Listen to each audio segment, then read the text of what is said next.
दोस्तों, स्वागत है आपका स्टेनोलिपि शॉर्ट हैंड चैनल में। डिक्टेशन स्टार्ट होगी 5 सेकंड बाद। स्टार्ट। महोदय, कानूनी साक्षरता के माध्यम से सामाजिक समानता और समरसता के लक्ष्यों को प्राप्त करने में सुविधा होती है। इस वस्तुस्थिति को पहचानकर 1992 में मानव संसाधन विकास मंत्रालय के महिला एवं बाल विकास विभाग ने कानूनी साक्षरता संबंधी कार्यक्रम की स्थापना की। इसका उद्देश्य जनसाधारण को विभिन्न कानूनों की जानकारी प्रदान करना था। इसमें पुलिस तथा कानूनी कार्यवाही से जुड़े अन्य पक्षों की भूमिका को भी रेखांकित किया गया है। इसके अंतर्गत कानूनी साक्षरता शिविर आयोजित किए जाते हैं। इन शिविरों में समाज के सभी वर्गों के सदस्य स्त्री और पुरुष आमंत्रित किए जाते हैं। इनमें समाज के उन लोगों पर विशेष ध्यान केंद्रित किया जाता है जो किसी न किसी रूप में अपने अपने वर्गों समुदायों के प्रधान या मुखिया हैं। क्योंकि यदि ये लोग वर्गों समुदायों और सबको सचेत और जागरूक हो जाते हैं तो उनकी जागरूकता का प्रतिबिंब उनके संबंधित वर्गों पर अवश्य पड़ेगा। इन कानूनी साक्षरता शिविरों में भाग लेने आए शिविरार्थियों को ऐसे कानूनों की बुनियादी जानकारी दी जाती है जिनका रोजाना की जिंदगी में लगातार हस्तक्षेप रहता है।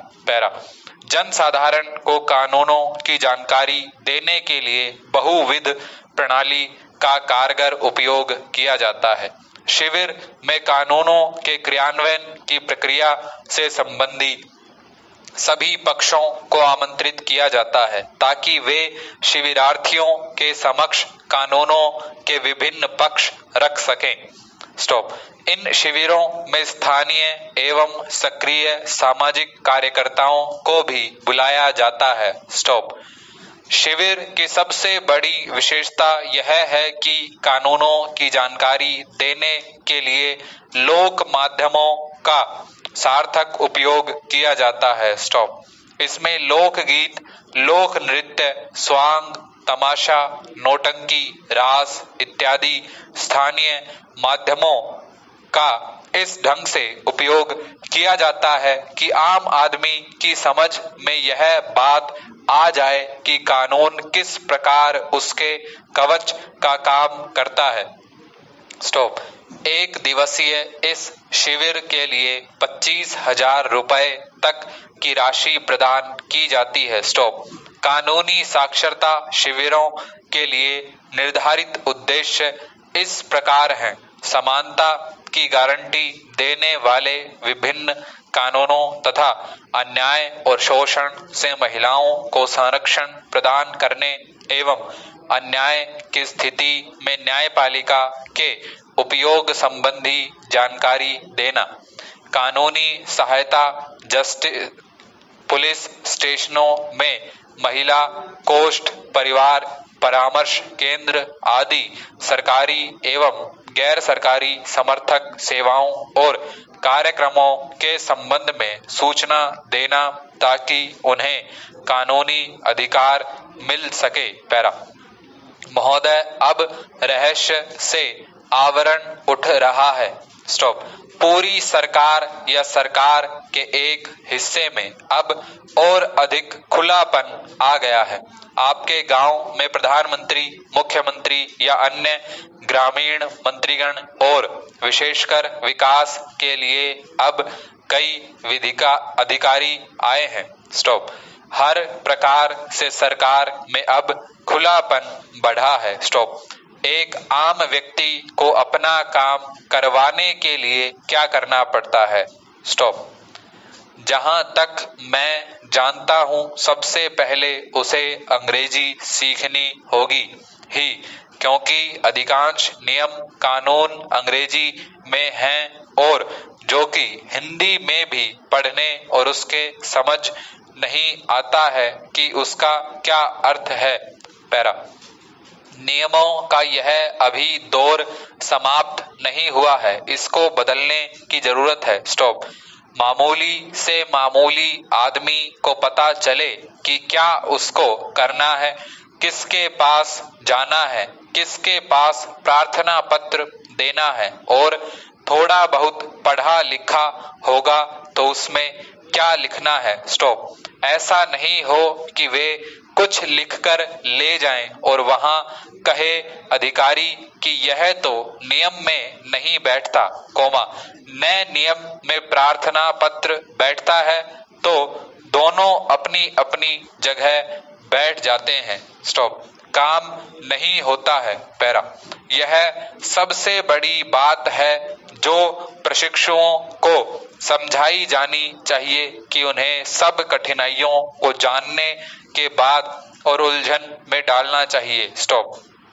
उन्हें इन उलझनों को जानबूझकर लोगों पर नहीं डालना चाहिए। स्टॉप। मैं यही चाहता हूं और शेष पाठ्यक्रम होंगे। स्टॉप। उत्कृष्टता होगी और किसी भी संस्थान का निर्माण करना बड़ा कठिन कार्य है। स्टॉप। मेरा आशय यह है कि कोई व्यक्ति अपने संस्थान को उत्कृष्ट बता सकता है। स्टॉप। मैंने बहुत से लोगों को ऐसा कहते भी देखा है। स्टॉप। लेकिन थोड़ा गहराई में जाएं तो आप पाएंगे कि यह उत्कृष्ट नहीं है जितना कि वह ऊपर से दिखाई देता है। स्टॉप।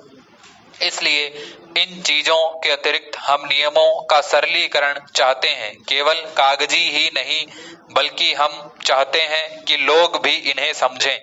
स्टॉप। एक साधारण व्यक्ति को यह मालूम होना चाहिए कि इस नियम में कोई रहस्य नहीं है, न ही इसमें कोई जटिलता है। उसे सिर्फ यह जानकारी चाहिए कि उसे एक काम करवाने के लिए क्या करना होगा। इसलिए मैं क्या कहूंगा कि नियमानुसार चलना अपने आप में एक अच्छी बात है। पैरा, महोदय, मैं यह नहीं चाहता कि एक अधिकारी एक नेता की तरह काम करे। अब हमारे पास बहुत नेता हैं। स्टॉप। मैं यह नहीं चाहता कि अधिकारी मेरे क्षेत्र में घुसपैठ करें। स्टॉप। वास्तव में मैंने कई ऐसे जिलाधीश देखे हैं जो राजस्व वसूली के बजाय मालाएं इकट्ठी करते हैं। स्टॉप। अरे, उसके पास क्या जाते हो। स्टॉप। मेरे पास आओ, कोमा, पैसा वैसा सब तो मैं देने वाला हूं। इस तरह की बातें मैंने कई जिलाधीशों को करते देखा है। स्टॉप। मैंने एक सरपंच को यह कहते भी सुना है, अरे यह तो नियम में नहीं बैठता, मैं क्या करूं। स्टॉप। इस तरह से भूमिकाएं बदली जा रही हैं। स्टॉप। यह अच्छा भी हो सकता है, बुरा भी। स्टॉप। प्रश्न यह है कि जटिलताएं वैसी ही रहेंगी जैसे वे पहले थी। स्टॉप।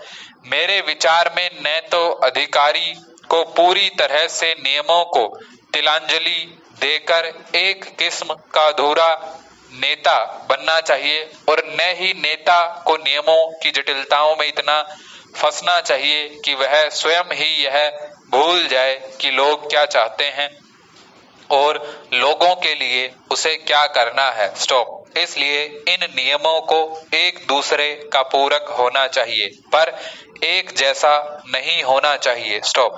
जिला परिषद का अध्यक्ष और जिलाधीश एक जैसे कार्य नहीं कर सकते और न ही समस्या के प्रति उनका दृष्टिकोण ही एक हो सकता है, कोमा, लेकिन उन दोनों के बीच एक बहुत ही अच्छा समन्वय आवश्यक है। वे दो विपरीत दिशाओं में नहीं जा सकते। स्टॉप। ऐसा देखा गया कि सरकार में नियम की व्याख्या कुछ इस तरह से करने की प्रवृत्ति है कि जिससे हर काम रुक जाए, लेकिन चाहिए यह कि नियमों की व्याख्या इस ढंग से की जाए कि काम हो जाए, और इसी को मैं मानवीय पक्ष कहता हूं। एक विकासोन्मुख पक्ष जिसको लाना ही है। संस्थान की सफलता की कामना करते हुए मैं चाहूंगा कि वे अपने आंख और कान खुले रखें। स्टॉप। हम सभी जानते हैं कि पिछले 5 वर्षों से समाज में इतना बदलाव आया है कि जो लोग सतत परिवर्तन या सामयिक परिवर्तन के वातावरण में नहीं पले बढ़े हैं, वे लगभग बिखरने के कगार पर हैं। स्टॉप। वे यह नहीं जानते कि इस बदली हुई परिस्थितियों में उन्हें क्या करना चाहिए। स्टॉप। भारत और बहुत से अन्य देश हालांकि पिछड़े हुए हैं, विकासशील हैं, उनमें इन परिस्थितियों के साथ बदलने और ढलने की समझदारी है।